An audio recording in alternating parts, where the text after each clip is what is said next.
The National Guard troops on that mission were equipped with visibility vests and lighted wands, correct? Not armed. They were not armed. Is that correct? That's what you said, right? They were not armed, Congressman.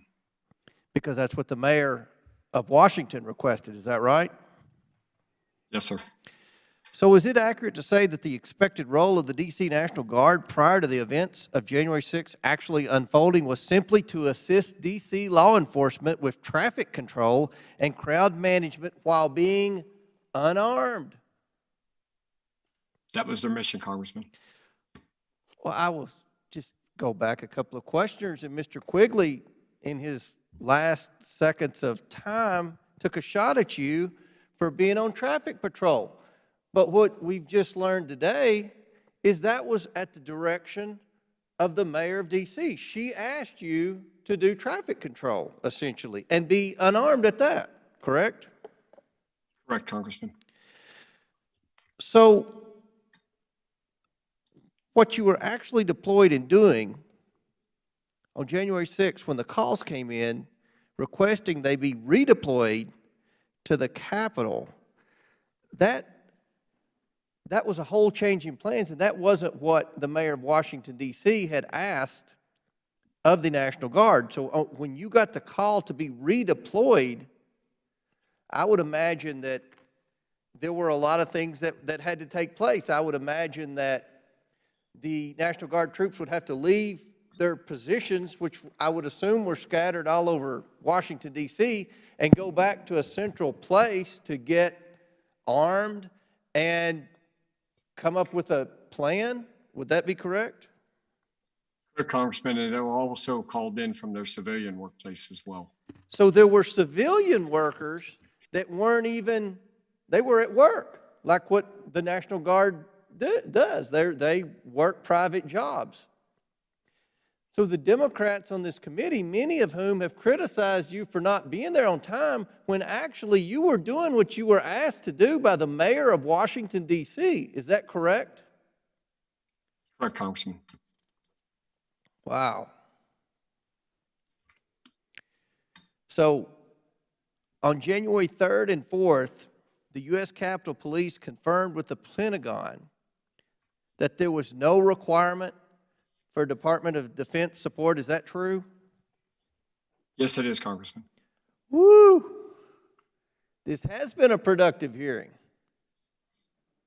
Man, I think that, Madam Chair, if we have a part 3, we need to have the mayor back, as well as the Capitol Police Chief, who didn't have time to come attend our hearing today because she had something else more important to do. Wow. One last question for Director Ray, sir. The minority on this committee, we've been requesting hearings to discuss the origination of COVID-19, and I know the President has instructed the intelligence community to reopen an investigation into the origination of COVID, and specifically with the Wuhan lab. Can you tell us anything about how that investigation's going, and do you think you'll be able to report back to the President within that 90-day time period that he requested? That the intelligence community will be able to report back? I would say that, I would say that the intelligence community is working very hard across multiple agencies on the subject, but it's probably too early for me to give much of a prognosis on it. We're making a lot of progress, and that's all I can say at this time. Well, that's of the utmost importance. I think an overwhelming majority of Americans are hoping that we can get to the bottom of this, and we will be in communication with you on that ongoing investigation. Madam Chair, I yield back. Gentleman yields back. But before we close, I'd like to offer the ranking member an opportunity to make closing remarks if he would so choose. Ranking Member Comer, you are now recognized. Well, thank you, Madam Chair. I want to thank the witnesses who are here today. Director Ray, I'm surprised that you did not get one single question from the Democrats about Russia. And I'm surprised because I've sat on this committee during the entire Trump administration, and the Democrats, prior to Biden being sworn into office were obsessed with Russia. And I'm just shocked that you weren't asked any of those questions. So we'll, maybe next time when they invite you back to the committee, they'll have some questions about their conspiracy theories with respect to Donald Trump and Russian collusion. General Flynn, thank you for your service. I really don't understand why you were asked to be a witness at this hearing. I know that you just got stationed to a new post in Hawaii, and it's probably a big inconvenience to have to come back and testify before this committee. I don't think you got very many questions from the Democrats, but at any rate, I appreciate your service. And I must say to General Pyatt, I appreciate your testimony here today. I think that you answered a lot of questions that many of my friends on the other side of the aisle hadn't really understood yet about the role the National Guard played on January 6th and what your primary focus and primary orders were and from whom. So I appreciate your testimony. I will just say that I hope that, Madam Chair, we can focus moving forward on the crisis at the border, the origination of COVID-19, and holding whomever that possibly was accountable. And I hope that we can look at big tech and some other areas where we have a lot of questions. So I appreciate the hearing, and I yield back. The gentleman yields back. Thank you, and I now recognize myself. I appreciate very much Director Wray and General Flynn and Lieutenant General Pyatt taking the time to appear before the committee on this important topic. I appreciate your service and your testimony today. The insurrection on January 6th was not a random event. It was President Trump's last-ditch effort to overturn the 2020 election and remain in power. President Trump picked the date weeks in advance. He riled up the rioters on the Mall that morning, and he pointed them towards the Capitol building, and he said, "Fight like hell," and, quote, "stop the steal," end quote. Today, the committee released documents showing that even as he was setting in motion the violent events of January 6th, Donald Trump was putting direct pressure on the Department of Justice to overturn the election. His pressure was as relentless as it was disturbing. He asked the Attorney General of the United States to throw out millions of votes based on ludicrous conspiracy theories, but only in the states he lost.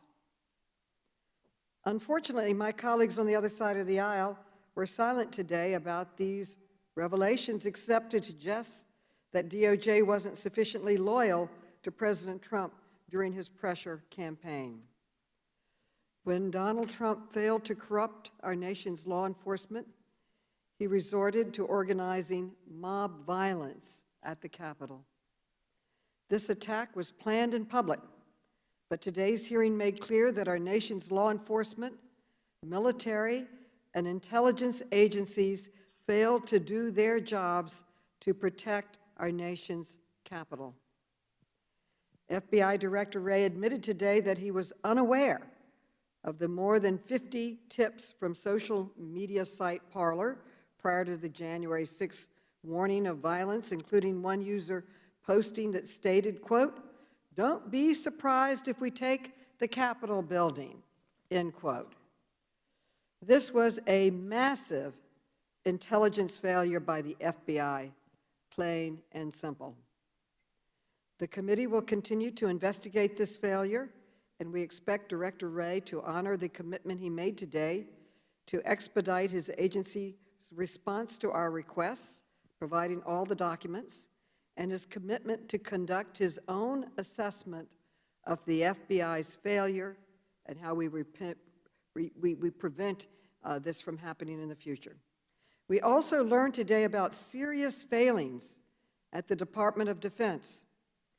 General Flynn admitted that the department made crucial errors in planning for January 6th, but we still have not learned a single official, except we haven't had or heard from anyone accepting responsibility for these catastrophic mistakes. Lieutenant General Pyatt also confirmed that it took nearly 3 hours for the National Guard to deploy after the Capitol Police, quote, frantically requested urgent and immediate support, end quote. In response, Lieutenant General Pyatt admitted today that he recommended that federal troops should not be used as, quote, a clearing force at the Capitol. So even after the Capitol was breached, the Defense Department resisted sending help. Clearly, our committee has much left to investigate, and that is exactly what we intend to do. Next month, Acting Chief Pittman will appear to answer tough questions about the role of the Capitol Police in the attack. In the meantime, our committee will continue to press for answers on the failures uncovered today, and we will bring in witnesses, including former White House Chief of Staff, to answer questions about President Trump's outrageous efforts to overturn the results of the 2020 presidential election.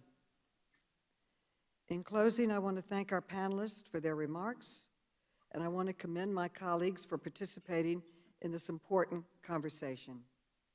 With that, and without objection, all members will have 5 legislative days within which to submit extraneous materials and to submit additional written questions for the witnesses to the chair, which will be forwarded to the witnesses for their response. I ask our witnesses to please respond as promptly as you are able. This hearing is adjourned.